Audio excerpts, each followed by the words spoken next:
Hello friends and happy Thursday. Welcome back to the channel. Today I'm going to share with you how to make the simplest, sweetest, most delicious strawberry shortcake you've ever put in your mouth. You're going to start off with about 1.5 quarts of farm fresh strawberries. Cap those off. You can use a knife or you can grab the top of the green leafy part and just twist that off. There's two different ways to cap. You can do whichever way you want.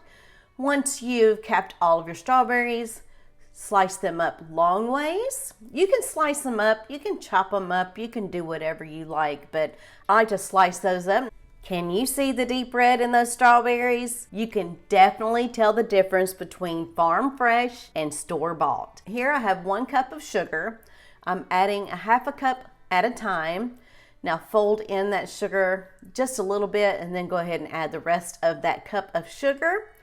Fold in that sugar until you can't see any more white in your bowl. Go ahead and place that bowl in the refrigerator for about 30 to 45 minutes because that's where your juice is going to come. Go purchase yourself a pound cake or an angel food cake. I opted to get an angel food cake because angel food cakes are so delicious, y'all, in strawberry shortcake. So you're going to slice up however much you want, cut those up into bite-sized chunks and add those to your bowl.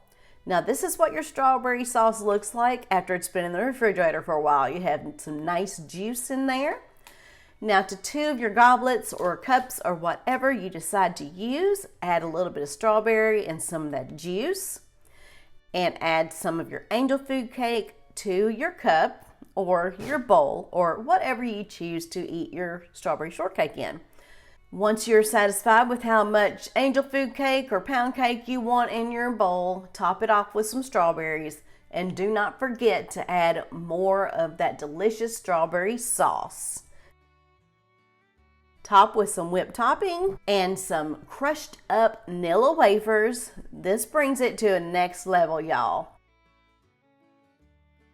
Now place 1/2 of a strawberry to the top of your strawberry shortcake and you're ready to eat. I hope you enjoy, y'all. Until next time, bye-bye now.